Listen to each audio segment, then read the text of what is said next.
ప్రమాణ స్వీకారం చేస్తున్నాను. దానికి మీ అందరికీ ధన్యవాదాలు.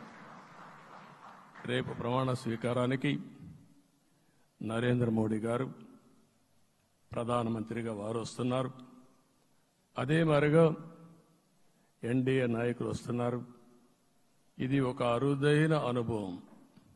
అంటే నేను 4వసారి ముఖ్యమంత్రిగా ప్రమాణ స్వీకారం చేస్తున్నాను కానీ ఈసారి దీనికి ఉండే ప్రాధాన్యత, ప్రజలు మన మీద పెట్టుకున్న నమ్మకం, నష్టపోయారు, ఇబ్బందులు పడ్డారు, మన మీద హోప్ పెట్టుకున్నారు. తిరిగి నేను ఒక్కడినే చేసే కార్యక్రమం కాదు, అందరం సమిష్టిగా మళ్లీ ప్రజలకు రుణం తీర్చుకునే సమయం ఆసన్నమైంది. దానికి ఈ రాష్ట్రానికి పూర్తిగా సహకారం అవసరం. నిన్న పోయినప్పుడు కూడా నేను చాలా స్పష్టంగా కేంద్ర నాయకత్వాన్ని కోరాను. అటు అమిత్ షా గారిని, అదే మరి ప్రధానమంత్రి గారిని అందరినీ కోరాం. పూర్తిగా సహకరిస్తామని వారు హామీ ఇచ్చారు. దానికి మనందరి తరపున కేంద్రంలో ఉండే ప్రధానమంత్రి నరేంద్ర మోడీ గారిని, అదే మరి అమిత్ షా గారిని, కేంద్ర నాయకత్వాన్ని, అదే మరిగా బీజేపీ దేశ అధ్యక్షుడైనటువంటి నేషనల్ ప్రెసిడెంట్ గారి నడ్డా గారిని మనస్ఫూర్తిగా అభినందిస్తున్నానని చెప్పి కూడా నేను మీకు తెలియజేస్తున్నాను. ఈరోజు 45 సంవత్సరాలుగా రాజకీయాల్లో ఉన్నాను. నేను ఎప్పుడు కూడా రాగద్వేషాలకు అతీతంగా రాజ్యాంగంలో ఏదైతే మనం ప్రమాణం చేస్తామో రాజ్యాంగాన్ని అనుసరించి అదే విధంగా పనిచేశాను. మళ్లీ ఈరోజు మీ అందరికీ హామీ ఇస్తున్నాం. నాకు అలవాటు ప్రజల కోసం కష్టపడడం, అవిశ్రాంతంగా పనిచేయడం, పోరాటాలు మాత్రమే నాకు తెలుసు. ప్రజాహితం మాత్రం తెలుసు. తప్పకుండా దాన్ని నిలబెట్టుకుంటా. ఇన్ని దశాబ్దాలుగా కూడా ప్రతి అడుగు కూడా మీరు ఒకసారి చూస్తే ప్రతి ఆలోచన, తపన అన్నీ కూడా ప్రజల కోసమే చేశాం. ఈరోజు మనకిచ్చింది ప్రజల అధికారం కాదు, ఇది ఒక పవిత్రమైన అత్యున్నతమైన బాధ్యత మనకు అప్పచెప్పారు. ఈ విషయం అనుక్షణం ప్రతి ఒక్కరూ మనం గుర్తుపెట్టుకోవాల్సిన అవసరం ఉంది. నేను 14 సంవత్సరాలు దగ్గర ముఖ్యమంత్రిగా ఉన్నాను. 15 సంవత్సరాలు ప్రతిపక్ష నాయకుడిగా పనిచేశాను. ఎన్నో సవాళ్లు చూశాను, ఎన్నో సంక్షోభాలు చూశాను. ప్రతి ఒక్క సంక్షోభాన్ని ఒక అవకాశంగా మలుచుకుని ముందుకు పోయాం. ఈరోజు కూడా మీకు అందరికీ, ఈరోజు రాష్ట్రంలో మనం చూస్తే చాలా సమస్యలున్నాయి. నా అనుభవాన్ని మొత్తం తీసుకుని పూర్తిగా మీ అందరి సహకారంతో, మిత్రులు పవన్ కళ్యాణ్ గారి సహకారంతో పేద ప్రజల జీవితాలను మార్చడానికి మనం నిత్యం ఆలోచిద్దాం. అది చేసి మన నిజాయితీని, మన కృతజ్ఞతని ప్రజలకు తెలియజేద్దాం. అందుకని ఇంకొక పక్క మీరు ఆలోచిస్తే రాష్ట్రం పూర్తిగా శిథిలమైపోయింది. దెబ్బతినని వర్గం అంటూ లేదు. అందుకనే ఓసారి ఆశ్చర్యం కూడా వేస్తుంది. ఈ రాష్ట్రం నుంచి కూలి పనుల కోసం వేరే రాష్ట్రాలకు వెళ్లిన వ్యక్తులు సొంత డబ్బులు పెట్టుకుని వాళ్ళ యొక్క ఫుడ్ కూడా పాకెట్స్ తయారు చేసుకుని వచ్చి ఓటేసి మళ్లీ వెళ్లారు. ఇది ఊహించని పరిణామం. ఇక్కడుండేవాడు ఓటేయడం ఒక ఎత్తైతే, పేదవాడు చిన్న చిన్న పనులు చేసుకునేవాడు కూడా వచ్చి ఓటేశారు. ఎక్కడో అమెరికా, ఆస్ట్రేలియా, ఆఫ్రికా, విదేశాల్లో ఉండే ఎన్ఆర్ఐస్ అయితే లక్షల రూపాయలు ఖర్చు పెట్టుకొని వచ్చి పనిచేశారు. లక్షల రూపాయలు ఖర్చు పెట్టుకొని వచ్చి మనకు ఓటేశారు. నా జీవితంలో ఎన్నోసార్లు ఎన్నికలు చూశాను కానీ ఈసారి ఒక బాధ్యతతో ఓటర్స్ ప్రవర్తించిన తీరు శాశ్వతంగా తెలుగు జాతి చరిత్రలో మిగిలిపోతుంది. అది ఈరోజు జరిగిన విషయం మనం గుర్తుపెట్టుకోవాలి. మనందరం ఒకటే గుర్తుపెట్టుకోవాల్సిన అవసరం ఉంది. ఏ అహంకారంతో విర్రవీగిపోయారో ఆ అహంకారం కూలిపోయింది. ఎన్నోసార్లు మనం చెప్పాం, ఏ వ్యక్తికి పదవి వస్తే వినయం కూడా అవసరం. పదవి వచ్చిందని విర్రవీగిపోయి రేపనేది లేకుండా ఉంటుందనుకుంటే మాత్రం ఇదే జరిగే పరిస్థితి వస్తుంది. అయితే మీ అందరిని నేను కోరేది ఒకటే, ఇవన్నీ ఒక కేస్ స్టడీగా మీరందరం స్టడీ చేసుకోవాల్సిన అవసరం ఉంది. ప్రజలు బూతులు మాట్లాడే నేతల్ని, అరాచక శక్తుల్ని, అవినీతి పరుల్ని చూశారు. పాలకులంటే ఎలా ఉండాలో చూశారు. ఈ 5 సంవత్సరాల్లో పాలకుడు ఎలాంటి వాడు వచ్చి అర్హత లేని వ్యక్తి ఏ విధంగా ఉన్నాడో చూశారంటే, ఈరోజు ఇచ్చిన తీర్పు ఈ 5 ఏళ్లు పరిపాలించినటువంటి వ్యక్తి యొక్క ప్రవర్తన చూసిన తర్వాత ఇలాంటి వ్యక్తి పాలనకు పనికిరాడనే ఉద్దేశంతో ఓట్లు చేసే పరిస్థితికి వచ్చారు. ఇది నా ఉద్దేశ ప్రకారం ఒక కేస్ స్టడీ అవుతుంది, మనందరం కానీ జాగ్రత్తగా ఆలోచిస్తే. కానీ మనం కూడా అదే విధంగా కక్ష తీర్చుకోవాలి అని కానీ మనం ముందుకు పోతే మనకు కూడా సమస్య వస్తుంది. అదే సమయంలో ఒకటే చెప్తున్నా, తప్పు చేసిన వాడిని క్షమించి పూర్తిగా వదిలిపెడితే కూడా మళ్ళా అలవాటుగా మారుతుంది. తప్పు చేసిన వాళ్లకు శిక్ష పడవలసిన అవసరం ఉంది, చట్టపరంగా శిక్షించాల్సిన అవసరం ఉంది. అదే సమయంలో విధ్వంస రాజకీయాలు, కక్షా రాజకీయాలు కాకుండా ఇవన్నిటిని ప్రక్షాళన చేయాల్సిన అవసరం ఉందని చెప్పి కూడా నేను మీకు తెలియజేస్తున్నా. ఇంకొక పక్క 5 ఏళ్లలో ఎన్నో సంవత్సరాలు చూశాను కానీ కార్యకర్తలపైన దాడులు, హింసా రాజకీయాలు, అక్రమ కేసులు, వేధింపులు, కడాన సోషల్ యాక్టివిస్టులు కూడా ఇష్టానుసారంగా కేసులు పెట్టి హెరాస్ చేస్తే నిద్రపోకుండా వాళ్ళు కాపాడుకున్నాం. ఇంకొక పక్కన అన్ని పార్టీలకు 3 పార్టీలకు అనుభవం ఉంది. ఈరోజు మీరు చూస్తే ప్రాణాలు తీస్తూ అరాచకంగా ప్రవర్తిస్తూ తెలుగుదేశం పార్టీలో ఒక ఉదాహరణ చూసినప్పుడు అన్ని పార్టీలకు వర్తిస్తుంది. ఏదైతే మన పార్టీకి వ్యతిరేకంగా నేను ఆ పేర్లు చెప్పకూడదు కాబట్టి చెప్పలేదు, కానీ స్లోగన్ ఏమంటే కడాన మెడ మీద కత్తున్న జై తెలుగుదేశం అంటూ ప్రాణాలు వదిలిపెట్టే పరిస్థితికి వచ్చారు. ఇది ఊహించని పరిణామాలు. ఇవన్నీ ఇప్పుడు కూడా కళ్ళ ముందర తిరిగే పరిస్థితి వస్తుంది. అందుకే ఈరోజు మనందరం కూడా ఇవన్నీ గుర్తుపెట్టుకొని, నాకు జరిగిన అవమానాలు చూశారు. నేను అందుకే మా కుటుంబానికి జరిగిన అవమానంతో నేను కూడా భరించలేక బయట వచ్చినప్పుడు ఒకటే శపథం చేసి వచ్చాను. ఆ శపథం, ఇది గౌరవ సభ కాదు, ఇది కౌరవ సభ. ప్రజాక్షేత్రంలో గెలిచి మళ్లీ ఈ సభను గౌరవ సభగా చేసి అడుగు పెడతానని చెప్పి శపథం చేసి బయట వచ్చాను. ఓసారి ఇవన్నీ చరిత్ర. ఆ శపథాన్ని ప్రజలు గౌరవించారు. గౌరవించిన ప్రజల్ని నిలబెట్టే బాధ్యత మనందరిపైన ఉంది. సభను కూడా ఎన్నోసార్లు పవన్ కళ్యాణ్ గారు చెప్పారు, భవిష్యత్తులో ఆంధ్రప్రదేశ్ శాసనసభని ఒక గౌరవ సభగా చేసి ప్రజా సమస్యల్ని చర్చిస్తామని చాలా స్పష్టంగా చెప్పారు. అలాంటి బ్రహ్మాండమైన వాతావరణం క్రియేట్ అవుతుంది. దానికి ఒక శాసనసభాపక్ష నాయకుడిగా నేను హామీ ఇస్తున్నా.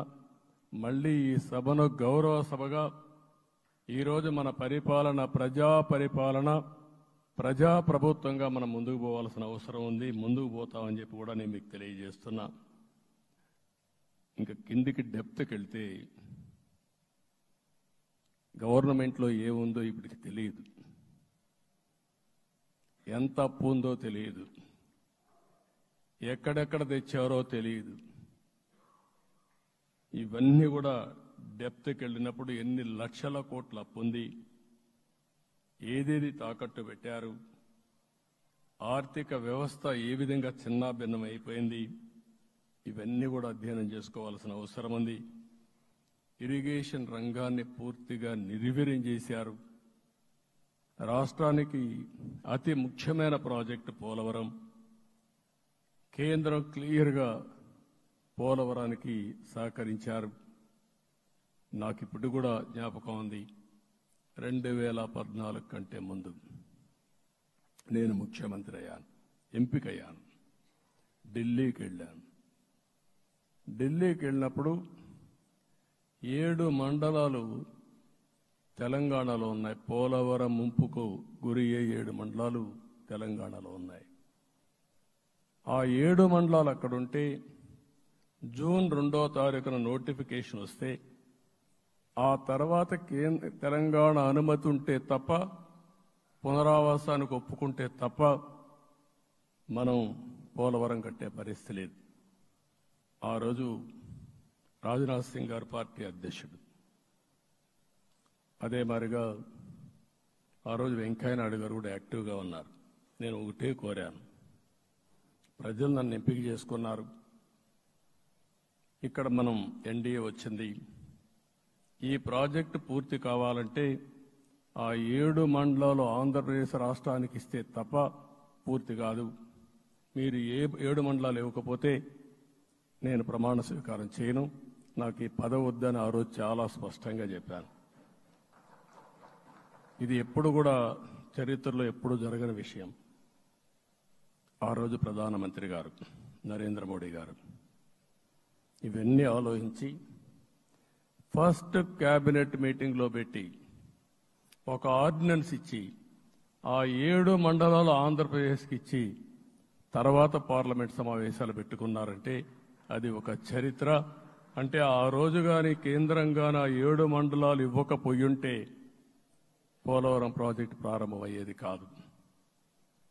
అన్ని కష్టాలు పడి మళ్లీ డబ్బులన్నీ కోర్టులో ఉండే కేసులన్నీ విత్డ్రా చేయించి అన్నీ చేయించాం. 72% పనులు పూర్తి చేశాం. ఈరోజు మళ్లీ మొదటికి వచ్చింది.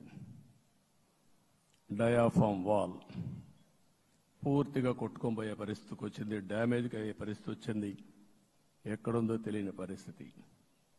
మళ్లీ కేంద్ర సహకారంతో రాష్ట్రానికి అతి ముఖ్యమైన ప్రాజెక్టు పోలవరం, దీన్ని పూర్తి చేసే బాధ్యత, దీన్ని పూర్తి చేసి నదుల అనుసంధానం చేసి మన అందరం ప్రతి ఒక్క ఎకరాకు నీళ్లు ఇవ్వగలిగితే దానికంటే బ్రహ్మాండమైన కార్యక్రమం ఏమీ ఉండదు. వ్యవసాయ రంగం స్టెబిలైజ్ అవుతుంది. ఇది సాధించడానికి అన్ని విధాలా కష్టపడతామని చెప్పి కూడా నేను మీకు తెలియజేస్తున్నాను. ఇంకొక పక్క వ్యవసాయ రంగం పూర్తిగా సంక్షోభంలో పడిపోయింది. రైతులు అప్పుల పాలయ్యారు. 5 ఏళ్లలో 9 సార్లు కరెంటు ఛార్జీలు పెంచారు. ఈ విధంగా ఇవన్నీ కూడా ఇంకొక పక్క మీరు చూస్తే అమరావతి 10 సంవత్సరాల తర్వాత మన రాజధాని ఏదంటే చెప్పుకోలేని పరిస్థితి. ఇప్పటికి కూడా మనకు గుర్తొచ్చేది ప్రజావేదిక విధ్వంసం. అలాంటి దుర్మార్గమైన కార్యక్రమాలు జరిగాయి. ఇవన్నీ కూడా గుర్తు చేసుకుంటూనే కక్షపూరిత రాజకీయాలు కాకుండా కన్స్ట్రక్టివ్ పాలిటిక్స్ కి మనం ముందుకు పోవాల్సిన అవసరం ఉంది. అందుకే ఈరోజు నేను ఒకటే మీ అందరికీ హామీ ఇస్తున్న, మీ ద్వారా ప్రజలందరికీ, మనది ప్రజాప్రభుత్వం. ఇకపైన మన ప్రభుత్వంలో ప్రజావేదికల కూల్చివేతలుండవు. 3 రాజధానులంటూ రాష్ట్ర భవిష్యత్తు ఆటలాడే పరిస్థితి ఉండదు. మన రాజధాని అమరావతి, అమరావతి రాజధాని. విశాఖపట్నం ఆర్థిక రాజధానిగా, ఒక ప్రత్యేకమైన సిటీగా, ఆధునికమైన నగరంగా తయారు చేసుకుందాం. దాన్ని ఎప్పుడు కూడా నేను కంబైన్డ్ ఆంధ్రప్రదేశ్ కూడా గుర్తుపెట్టుకున్నాను. విశాఖపట్నం అటు జనసేనకు, తెలుగుదేశానికి, బీజేపీకి ముగ్గురు కూడా చాలా ముఖ్యమైన నగరం ఇది. ఎందుకు నేను ఈ మాట అంటున్నానంటే, లాస్ట్ ఎలక్షన్లో 2014లో హరిబాబు అక్కడ ఎంపీగా గెలిచారు. తర్వాత విడిపోయిన తర్వాత 2014లో మళ్ళీ మనం పోటీ చేసినప్పుడు చేశాం. 2019లో 4 అసెంబ్లీ సీట్లు గెలిపించిన ఏకైక నగరం విశాఖపట్నం తెలుగుదేశం పార్టీకి. అదే మాదిరిగా ప్రజల్లో గణనీయమైనటువంటి అభిమానం జనసేన అధినేత పవన్ కళ్యాణ్ గారి పైన ఉంది. ఈ 3 కలిపి నిన్న ఒక సునామీ మారిగా వచ్చింది. అక్కడ ఒక్కొక్క సీట్లో మీరు చూస్తే 90,000, 90,000, 70,000, 80,000 మెజారిటీ గెలిపించారంటే ఆనాటి ముఖ్యమంత్రి విశాఖపట్నాన్ని రాజధానిగా చేస్తాను, ఎన్నికలు అవుతానే అక్కడే ప్రమాణ స్వీకారం చేస్తానంటే నువ్వు రావద్దు అని ప్రజా తీర్పిచ్చిన రాజధాని నగరం విశాఖ నగరం. అంటే ఎలాంటి టెంప్టేషన్ కూడా లొంగలేదు వాళ్ళు. ఇది ఒక అనుభూతి. విశాఖపట్నాన్ని మర్చిపోయే సమస్య లేదు. తగిన గుర్తింపు ఇస్తాం, అభివృద్ధి చేస్తాం. ఇంకొక పక్క కర్నూలుని కూడా ఇదే మాదిరిగా చెప్పి కర్నూలుని జ్యుడిషియల్ క్యాపిటల్గా చేస్తామని కడాని ఏమీ చేయకుండా వదిలిపెట్టినటువంటి వ్యక్తి. ఈరోజు మీరు ఒక్కసారి గుర్తుపెట్టుకోవాల్సింది, నేను చాలా ఎన్నికలు చూశాను కానీ రాయలసీమలో వన్ సైడ్ ఎన్నికలు జరిగాయి. బ్రహ్మాండంగా ఓట్లేశారు. ఓట్లేయడమే కాదు, ఊహించినటువంటి మెజార్టీస్ ఇచ్చారు. ఇది నేను కొంచెం భయపడ్డాను బిగినింగ్లో, కానీ ఊపు చూసిన తర్వాత మాత్రం అనిపించింది అందరూ ఎక్స్పెక్ట్ చేశారు రాయలసీమలో కొంచెం ఇబ్బంది ఉంటుందని. అలాంటి రాయలసీమ తిరుగుబాటు చేసే పరిస్థితికి వచ్చింది. దానికి కూడా మనందరి మీద బాధ్యత ఉంది. కర్నూలుని అన్ని విధాలా అభివృద్ధి చేసే బాధ్యత Telugu Desam party, Janasena, BJP, NDA కూటమి తీసుకుంటామని కూడా హామీ ఇస్తున్నాను. ఈ 3 సిటీలే కాకుండా మొత్తం అన్ని జిల్లాల్ని సమభావంతో ఆలోచించి మనం ముందుకెళ్దాం. ఇంకొక పక్క మనలో ఏ కోశాన కూడా అహంకారం ఉండకూడదు, అరాచకం అనేది ఎక్కడా కనిపించకూడదు. ఈ రాష్ట్రంలో అశాంతికి చోటు అనేది లేకుండా ముందుకు పోవాల్సిన అవసరం ఉంది.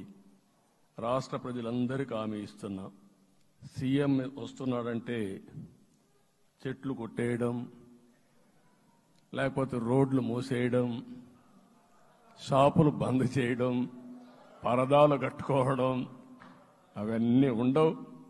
సీఎం కూడా ఒక మామూలు మనిషిగానే వస్తా, అందరితో కలిసి ఉంటాం. నేను సీఎంగా ఉన్నా మా మిత్రుడు పవన్ కళ్యాణ్ గారు ఏ హోదాలో ఉన్నది కూడా రేపు అనౌన్స్ చేసుకుంటాం. మేమందరం కూడా సామాన్యమైన వ్యక్తులుగానే వస్తాం మీ దగ్గరికి, మీలో ఒక వ్యక్తిగా ఉంటాం. మాకు హోదా సేవ కోసరం తప్ప పెత్తనం కోసరం కాదు. ఆ విషయం ప్రజలందరికీ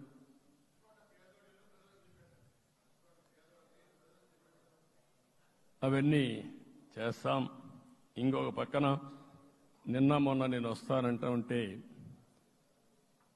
వాళ్ళకు కూడా తెలుసు కాబట్టి ఎన్డీఏ అభ్యర్థిగా అంటే శాసనసభ నాయకుడిగా ఎన్నుకుంటారనే ఉద్దేశంతో, ముఖ్యమంత్రి అవుతాను ఉద్దేశంతో రోడ్లన్నీ కూడా నిలిపేస్తాను. నేను ఒకటే చెప్పాను, మేము వచ్చినప్పుడు ఒక్క నిమిషం ఒక సిగ్నల్కి ఇంకొక సిగ్నల్కి కొద్దిగా గ్యాప్ పెట్టుకోండి, అవసరమైతే ఒక 5 నిమిషాలు లేట్ అయినా మాకు పర్వాలేదు, కానీ ప్రజలు ఎవ్వరికీ ఇన్కన్వీనియన్స్ కలగకూడదని చాలా స్పష్టంగా ఆదేశాలు ఇచ్చాం. కాబట్టి అవన్నీ మనం చేద్దాం. ఇంకొక పక్కన దాడులు చేసి బాధితులపైనే కేసులు పెట్టే పరిస్థితి ఉండదు ఈ రోజు నుంచి. అది కూడా మనం చూసాం. ఏ ఒక్కరి ఆత్మగౌరవానికి భంగం కలగదు. ఒక పాజిటివ్ గవర్నెన్స్ అన్ని చోట్ల కనపడుస్తుంది. ప్రజాహితం కోసమే పనిచేస్తాం. ప్రతి నిర్ణయం ప్రతి అడుగు ప్రజల కోసమే ఉంటుంది. స్టేట్ ఫస్ట్ అనే నినాదంతో ముందుకు పోతాం. ఈరోజు మేము ముగ్గురం కూడా ఢిల్లీలో వెళ్ళినప్పుడు కూడా మా ఆలోచన ఈ రాష్ట్రం ముందుండాలనే ఉద్దేశంతోనే ముందుకు పోయాం. అదే సమయంలో ఈరోజు మన రాష్ట్రానికి కూడా సముచితమైన గౌరవం. ముగ్గురు మంత్రులు కేంద్రంలో మన వాళ్ళు ఉండే పరిస్థితికి వచ్చారు. ఒక పక్కన రామ్మోహన్ నాయుడు శ్రీకాకుళం ఎంపీ, ఆయన కేంద్రంలో మంత్రి పదవి, కేబినెట్ పదవి వచ్చింది. ఇంకొక పక్కన పెంబసాని చంద్రశేఖర్కి స్టేట్ మినిస్టర్గా MOS కింద ఇచ్చారు. మూడోది కూడా ఒక సామాన్యమైన కార్యకర్త Srinivasa Varma, Narasapur MP, BJP MP, ఈరోజు కేంద్రంలో మంత్రి స్థానం వచ్చింది. ఓసారి బీజేపీలో కూడా ఇది ఒక ప్రత్యేకత. ఆయన ఎంపీ ఇచ్చినప్పుడు నాకే ఆశ్చర్యం వేసింది. ఒక మామూలు వ్యక్తి ఎంపీ ఇచ్చారు. అప్పుడు ఆలోచించినప్పుడు నేను ఫస్ట్ మీటింగ్ పోతే వచ్చాడు. వచ్చినప్పుడు నేను ఎంక్వైరీ చేస్తే ఆయన స్ట్రాంగ్గా పార్టీ కోసం పనిచేశాడు. ఒక పార్టీ కార్యకర్తను గుర్తించిన పార్టీ భారతీయ జనతా పార్టీ. అది కూడా తెలుగుదేశంలో కూడా చేస్తున్నాం, జనసేనలో కూడా చేస్తున్నాం. వారి యొక్క ప్రత్యేకత. ఈరోజు నిన్న కూడా మనం అందరం చూస్తే మోదీ గారు మొన్నే మీటింగ్ అయినప్పుడు చూశాం, ఆయన స్పీచ్ను కూడా చూశాం. నేను కూడా చాలా స్పష్టంగా చెప్పాను, 10 సంవత్సరాల మోడీ గారి పరిపాలన దేశ ప్రతిష్ట పెంచింది. ప్రపంచంలోనే భారతీయులకు గుర్తింపు వచ్చింది. 11వ స్థానంలో ఉన్న ఆర్థిక వ్యవస్థ ఈరోజు 5వ స్థానానికి తీసుకొచ్చారు. ఇంకొక పక్కన NDA 3.0 ఈ పరిపాలన 5 ఏళ్లలో 5వ స్థానం నుంచి 3వ ఆర్థిక అతిపెద్ద దేశంగా భారతదేశం ఎమర్జ్ కాబోతుంది. ఇది మన దేశానికి గర్వకారణం. ఇంకొక పక్కన ఆయన కళ వికసిత్ భారత్ 2047, మనందరి కళ వికసిత్ ఆంధ్రప్రదేశ్. ఇది మనందరం ఒక కళగా పెట్టుకొని ముందుకు పోవాల్సిన అవసరం ఉంది. అదే సమయంలో మనందరి ఆలోచన పేదరికం లేని సమాజం, zero poverty nation, zero poverty state, zero poverty నియోజకవర్గం. ఇది ఎన్టీ రామారావు గారి కళ. ఆయన చాలాసార్లు నేను మొన్న కూడా చెప్పాను, ఒకప్పుడు కమ్యూనిజం, క్యాపిటలిజం, సోషలిజం ఇది ఆర్థిక సంస్కరణ రాని ముందు ప్రతి ఒక్కరిని అడిగే విధానం. ఎవరిని అడిగినా మీరు ఏ సైడ్ ఉంటారని అడిగేవాళ్ళు. అలాంటి సమయంలో ఎన్టీ రామారావు గారిని మీరు ఏ ఇజాన్ని నమ్ముతారో చెప్పమంటే, నాకు ఈ ఇజాల గురించి తెలియదు, నాకు తెలిసింది ఒకే ఒక ఇజం, అది హ్యూమనిజం అని చెప్పిన ఏకైక నాయకుడు భారతదేశంలో ఎన్టీ రామారావు గారు. ఆయన ఆ రోజు చెప్పింది పేదరికం లేని సమాజాన్ని సృష్టించాలని, పేదవాళ్లే దేవుళ్ళు, సమాజమే దేవాలయం అని చెప్పిన వ్యక్తి. ఆ కళని సాధికారం చేద్దాం. అదే నేను నిన్న చెప్పినప్పుడు కూడా ఈ దేశం అభివృద్ధి కావడంలో ఎలాంటి అనుమానం లేదు. కానీ ఆ అభివృద్ధి ఫలితాలు పేదవాళ్లకు తీసుకుపోవడంలో కాన్షియస్ ప్రజా నిర్ణయాలు తీసుకోవాలి, పబ్లిక్ పాలసీ తీసుకోవాలి. దానికి మన రాష్ట్రం నాంది పలికి కేంద్రానికి కూడా ఒక ఆదర్శంగా మనం నిరూపించుకుందాం. దానికి మీరందరూ కూడా మీ స్థాయిల్లో మీరు చేయాల్సిందిగా నేను కోరుకుంటూ ఈరోజు ప్రజలందరికీ విజ్ఞప్తి చేస్తున్నాం.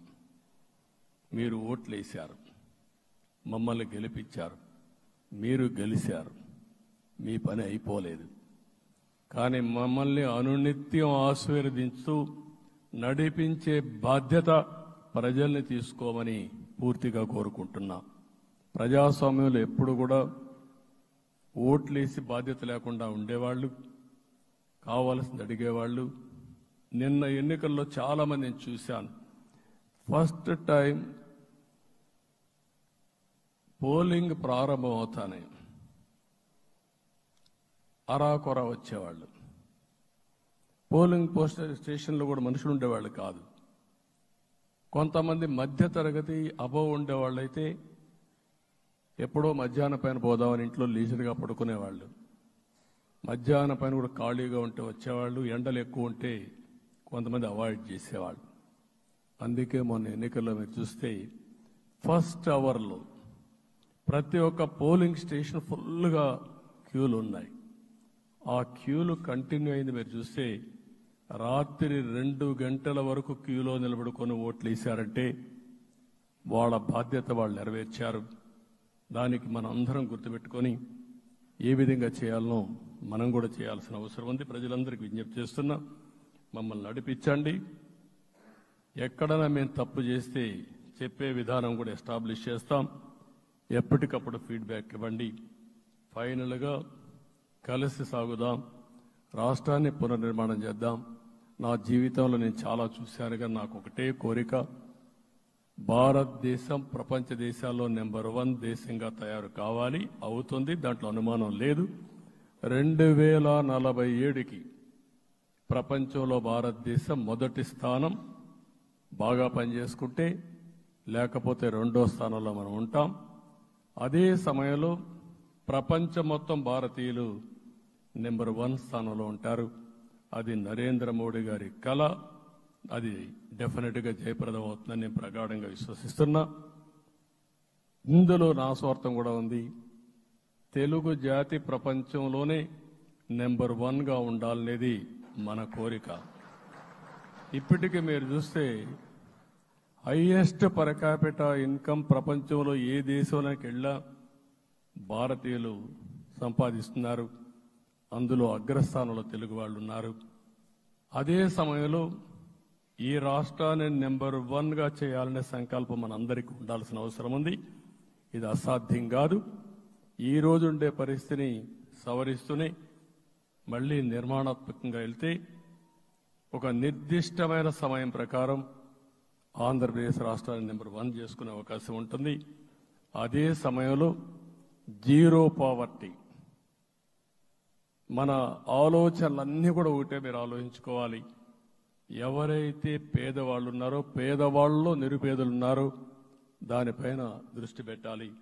దీనికి కూడా ఒక కార్యక్రమాన్ని మనం తీసుకుంటా అని చెప్పి తెలియజేసుకుంటూ, మరొకసారి ఇది ఒక అరుదైన అనుభవం. నా జీవితంలో మరిచిపోలేనటువంటి ఘట్టం. దీనికి మిమ్మల్ని అందరినీ ఎన్డీఏ అభ్యర్థిగా ముఖ్యమంత్రిగా నన్ను ఎంపిక చేసిన ఎన్డీఏ ఎమ్మెల్యేలందరినీ పేరు పేరున మనస్ఫూర్తిగా అభినందిస్తూ, మరొకసారి బాధ్యత ఈ రోజు నుంచి ఇంకా ఎక్కువైంది. నిన్నటి వరకు ఈ రాష్ట్రంలో ప్రతి ఒక్కరికి నిద్ర లేని రాత్రులే. నా ఒక్కడికే కాదు. ఇప్పుడు తలుసుకుంటే ఓసారి బాధ వేస్తుంది. ఆ బాధపడిన రోజులు చూసుకుంటే, ఒక వ్యక్తిని జైల్లో పెట్టినప్పుడు నాకు 40 రోజుల నుంచి 90 రోజులు 100 రోజులు పట్టేది మళ్ళా బయట తేవాలంటే. మళ్ళా జైల్లో ఏం చేస్తారో తెలియదు. అక్కడి నుంచి ఇంకా ప్రెషర్ మౌంటప్ చేసి